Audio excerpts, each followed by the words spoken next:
Welcome all of you in the YouTube channel of SBS Coaching Center. Friends, आज मैं आप लोगों को वॉइस के बारे में बताने जा रहा हूं कि वॉइस क्या होता है और ये कितने प्रकार का होता है। देखिए, वॉइस का अर्थ होता है वाच्य। वॉइस दो प्रकार के होते हैं। वॉइस मतलब एक आवाज भी होता है। A meaningful sound is known as voice. जैसे वॉइस आपका एक होता है एक्टिव वॉइस, और एक होता है आपका पैसिव वॉइस। ये एक्टिव वॉइस पैसिव वॉइस क्या होता है? एक्टिव वॉइस का मतलब ये है कि वॉइस मतलब कोई ऐसा वाक्य कह सकते हैं, या कोई ऐसा आवाज जो मीनिंगफुल साउंड हो, जिसमें हम सब्जेक्ट को एक्टिव दिखाते हो या सब्जेक्ट आपका एक्टिव हो, ऐसे वाक्य को एक्टिव वॉइस कहा जाता है। एक्टिव का मतलब जिसमें सब्जेक्ट कार्य करता हो, वह एक्टिव वॉइस कहलाता है। जैसे कहा जाए रवि क्रिकेट खेल रहा है, इसमें किसके बारे में बोला जा रहा है? रवि के बारे में। और खेलने का काम कौन कर रहा है? रवि कर रहा है। अर्थात जो आपका सब्जेक्ट है वह एक्टिव है, अर्थात उस वर्क को कर रहा है, इसलिए उसको हम एक्टिव वॉइस कहते हैं।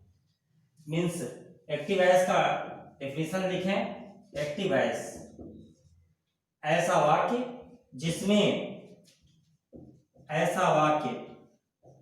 जिसमें सब्जेक्ट क्रिया को करता हो, उसे एक्टिव वॉइस कहते हैं। जैसे फॉर एग्जांपल देखिए, इसे कहा जाए कि मेरा भाई क्रिकेट खेल रहा है। यहां पे सब्जेक्ट क्या है? मेरा भाई। ये आपका सब्जेक्ट है, यही आपका सब्जेक्ट जिसके बारे में बोला जाता है वो सब्जेक्ट कहलाता है। और क्रिया आपकी खेलना हो गया, ये आपका वर्ब है, यही क्रिया है। इस कार्य को करने वाला कौन है? देखिए, सब्जेक्ट है, ये मेरा भाई ही है, इसलिए यह एक्टिव वॉइस, ये सब्जेक्ट आपका एक्टिव है। अगर सब्जेक्ट एक्टिव है, उस कार्य को कर रहा है, तो वह वाक्य क्या कहलाता है? एक्टिव वॉइस कहलाता है। यहां फिर देखें,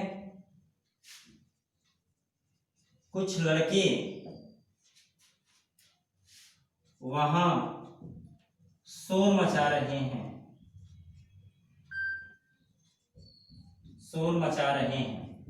यहां पे सब्जेक्ट क्या है? कुछ लड़के। ये आपका सब्जेक्ट है, और ये क्या कर रहा है? शोर मचाने का काम कर रहा है, अर्थात ये एक्टिव है। सब्जेक्ट आपका एक्टिव है। इट मीन्स अगर कि कोई भी वाक्य है जिसमें आपका सब्जेक्ट कार्य को कर रहा है, तो ऐसे वाक्य क्या कहलाते हैं? एक्टिव वॉइस कहलाते हैं।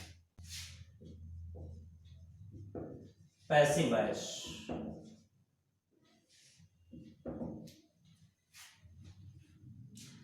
ऐसा वाक्य जिसमें सब्जेक्ट कार्य को ना करता हो, उसे पैसिव वॉइस कहा जाता है।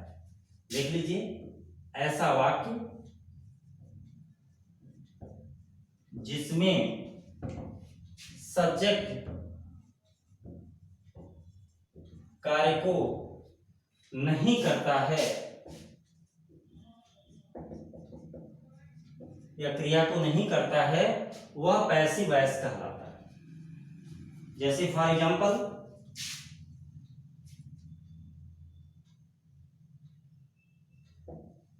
स्कूल में इस समय अंग्रेजी पढ़ाया जा रहा है। ध्यान दीजिए, इसमें सब्जेक्ट क्या है? जिसके बारे में वाक्य बोला जाए वह सब्जेक्ट कहलाता है। आपका सब्जेक्ट इंग्लिश है, इसी के बारे में बोला जा रहा है। कार्य कौन सा हो रहा है? पढ़ाना, यही आपकी क्रिया हो रही है। पढ़ाना क्रिया है। सब्जेक्ट और वर्ब में कैसा रिलेशन है? क्या अंग्रेजी पढ़ाने का काम कर सकता है? नहीं, इंग्लिश पढ़ाने का काम नहीं करेगा। यह नॉन एक्टिव है। अगर ये सब्जेक्ट आपका कार्य नहीं करता है तो ये नॉन एक्टिव कहलाता है, अर्थात ये सब्जेक्ट ये कार्य को नहीं कर रहा है, कार्य को नहीं कर सकता या नहीं कर रहा है। देखिए, तो यदि सब्जेक्ट कार्य को न करे तो ऐसे सब्जेक्ट को क्या बोलते हैं? Non active.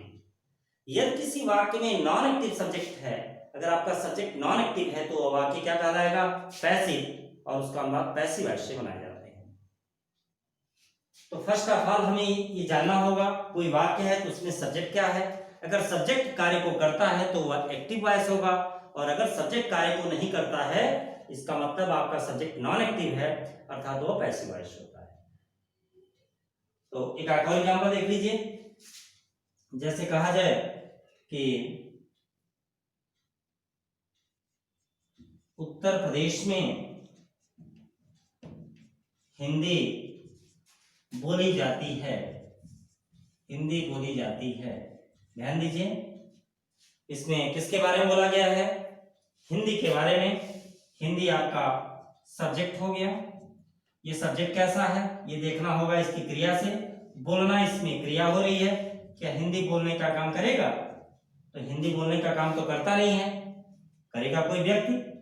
इस नाते जो आपका हिंदी सब्जेक्ट है ये आपका नॉन एक्टिव है, ये कार्य को नहीं कर रहा है, अर्थात इस वाक्य में जो सब्जेक्ट है आपका नॉन एक्टिव है, अर्थात यह वाक्य पैसिव वॉइस में है, इसका अनुवाद पैसिव वॉइस से बनाए जाते हैं।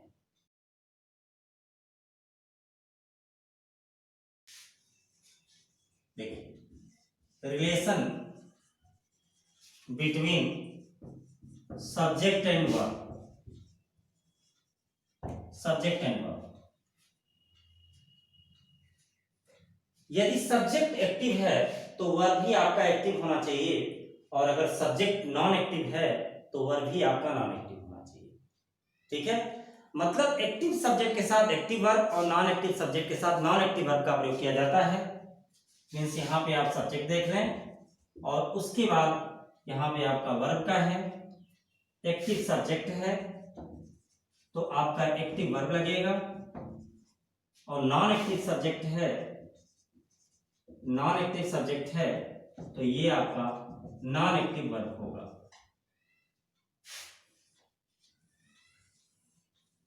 ये है एक्टिव सब्जेक्ट के साथ एक्टिव वर्ब और नॉन एक्टिव सब्जेक्ट के साथ नॉन एक्टिव वर्ब का प्रयोग किया जाता है। एक्टिव वर्ब और ये non active verb, non active verb कैसे एक्टिव से नॉन एक्टिव वर्ब बनते हैं? वर्ब का first form, second form, third form और आईएनजी फॉर्म, ये सारे के जो फॉर्म हैं ये सब एक्टिव वर्ब कहलाते हैं। जैसे वर्ब का फर्स्ट फॉर्म ये भी एक्टिव है, वर्ब का सेकेंड फॉर्म ये भी एक्टिव है, वर्ब का थर्ड फॉर्म ये भी एक्टिव है, और वर्ब के फर्स्ट फॉर्म में आईएनजी ये भी आपका एक्टिव वर्ब है। इसको हम नॉन एक्टिव वर्ब में कन्वर्ट करते हैं। नॉन एक्टिव कैसे बनता है? सारे के सारे verb non active verb B plus verb के थर्ड फॉर्म के रूप में यदि आ जाते हैं तो ऐसे वर्ब को नॉन एक्टिव वर्ब कहा जाता है। वर्ब का थर्ड फॉर्म से पहले अगर बी का किसी फॉर्म को लगा दिया जाए तो ऐसे वर्ब को हम क्या कहते हैं? Non active verb. मतलब इसका मतलब उस वर्ब को हम एक्टिव नहीं रखते हैं, नॉन एक्टिव।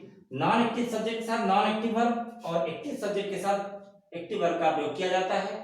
यहाँ देखें, अर्थात नॉन एक्टिव वर्ब कैसे बनता है? किसी फॉर्म में वर्ब हो, अगर वर्ब के थर्ड फॉर्म से पहले बी का कोई फॉर्म लगा हो तो वर्ब नॉन एक्टिव हो जाता है। बी का फॉर्म का मतलब, बी का फॉर्म जान लीजिए। फर्स्ट फॉर्म इसमें इजेमार भी होता है, सेकेंड फॉर्म इसका वाजवर होता है, थर्ड फॉर्म इसका बीन होता है, और आईएनजी फॉर्म इसका बीन होता है। इस तरह से आपका बी के ये फॉर्म हो गए।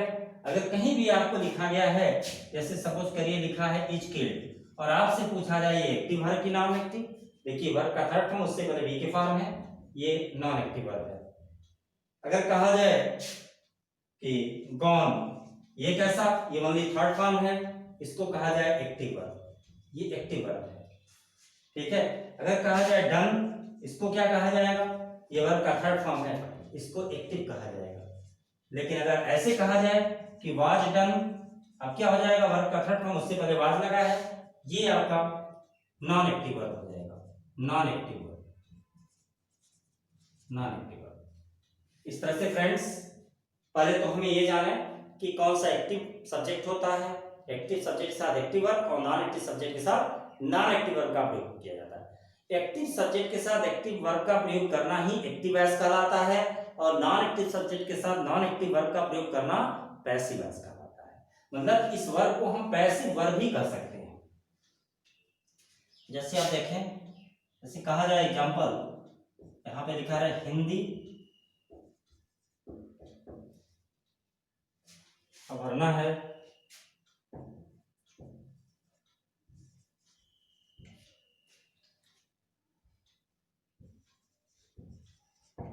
जैसे यहां पे देखें ऑप्शन में अगर हो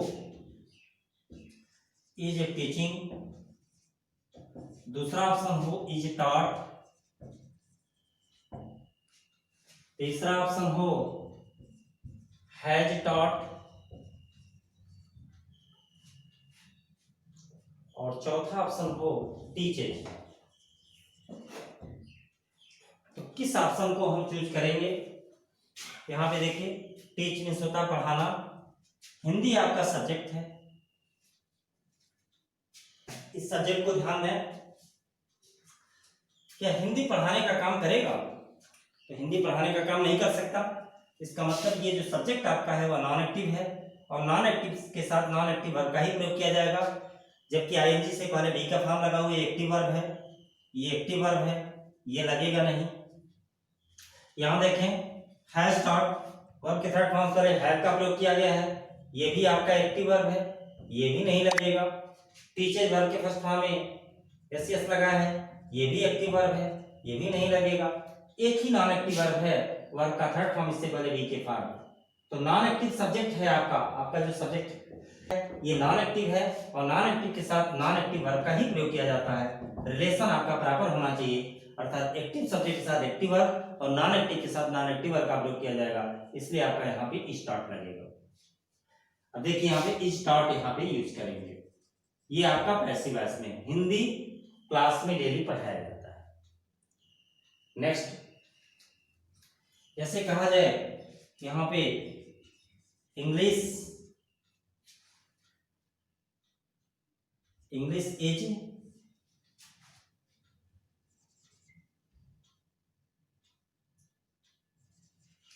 मान लीजिए यहाँ पे ऐसे लिखना है, यहाँ पे आप बताएं कि यहाँ पे स्पीक भरें, स्पीक्स भरें, स्पीकिंग भरें या स्पोकन भरें, क्या लिखा जाएगा? यहाँ पे देखें सब्जेक्ट में क्या है, इंग्लिश, किसके बारे में बोला गया है? इंग्लिश के बारे में। ये आपका सब्जेक्ट, सब्जेक्ट हमारा कैसा है, ये एक्टिव है कि नॉन एक्टिव है, यही आपका सब्जेक्ट है। और ये जो सब्जेक्ट आपका है ये आपका सब्जेक्ट इंग्लिश का बोलने के साथ क्या रिलेशन है? इंग्लिश अपने आप तो बोलता नहीं है, इसलिए वह नॉन एक्टिव होगा और नॉन एक्टिव के साथ नॉन एक्टिव वर्ब का ही प्रयोग करना होगा, अर्थात वर्ब के थर्ड फॉर्म से पहले बी के फॉर्म आना चाहिए। जबकि आपका ये भी एक्टिव वर्ब है, ये भी एक्टिव वर्ब है, ये भी एक्टिव वर्ब है, यहाँ पे थर्ड फॉर्म है तो ये भी एक्टिव, लेकिन अगर इसको हम यहाँ यूज कर दें, ठीक है, इज स्पोकन लिखे तो ये नॉन एक्टिव बन जाएगा। इस तरह से आपको यहाँ पे स्पोकन लिखना होगा, इंग्लिश स्पोकन हियर, अंग्रेजी यहाँ बोली जाती है फ्रेंड्स। तो इस तरह से आप ये जाने कि एक्टिव सब्जेक्ट के साथ एक्टिव वर्ब और नॉन एक्टिव सब्जेक्ट के साथ नॉन एक्टिव वर्ब का प्रयोग किया जाता है। जैसे एक और देख लें, जैसे लिखा है आई हैव, और यहाँ पे सपोज करिए कि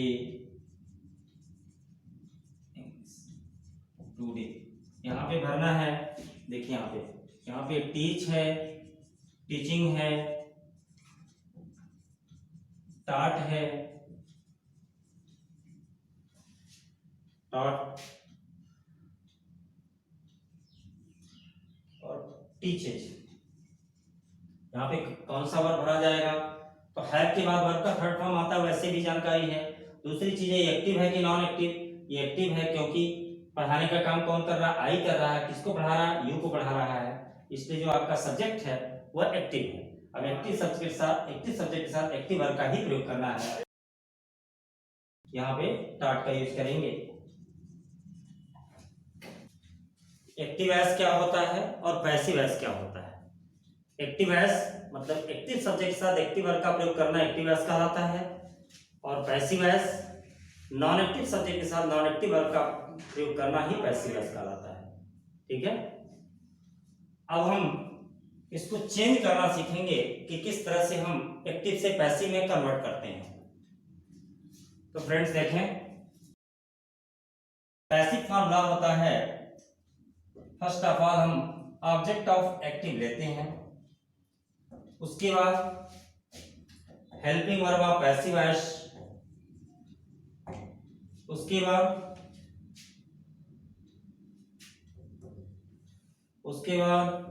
वर्ब का थर्ड फॉर्म,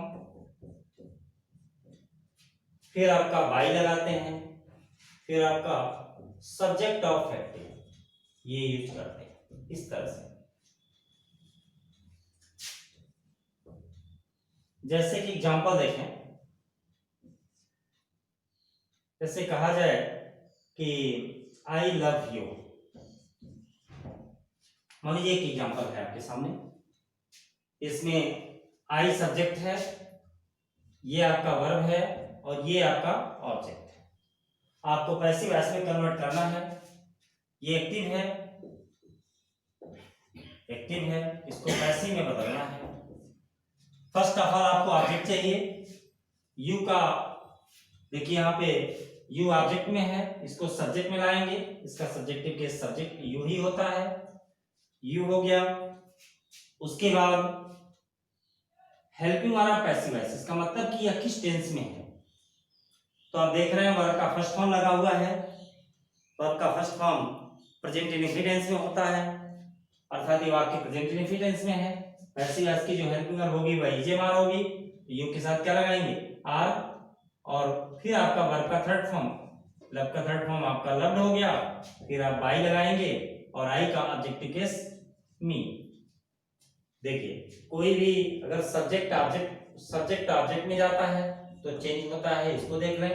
अगर आई है तो ये मी होगा, ही है तो आपका हिम होगा, सी है तो यहाँ पे हर होगा, इट है इट लिखेंगे,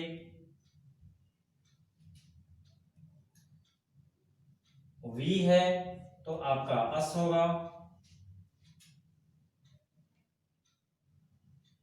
आई का मी, ही का हिम, सी का हर, इट का इट, वी का अस, यू है तो इसका यू होगा, दे अगर है तो देम होगा।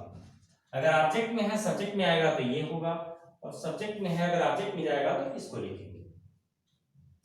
जैसे कि एक एग्जांपल और देखना है, जैसे ही लाइक्स मी, वो मुझे पसंद करता है, ऐसी वॉइस लेंगे।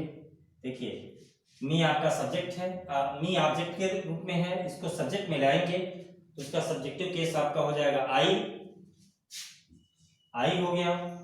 वर्ब का फर्स्ट फॉर्म है, प्रेजेंट इंडेफिनिट टेंस में है, इसलिए हेल्पिंग वाला पैसिव वॉइस इसका इजेमार होता है तो आई एम, और वर्ब का थर्ड फॉर्म अर्थात लाइक का थर्ड फॉर्म होगा liked, I am liked by him.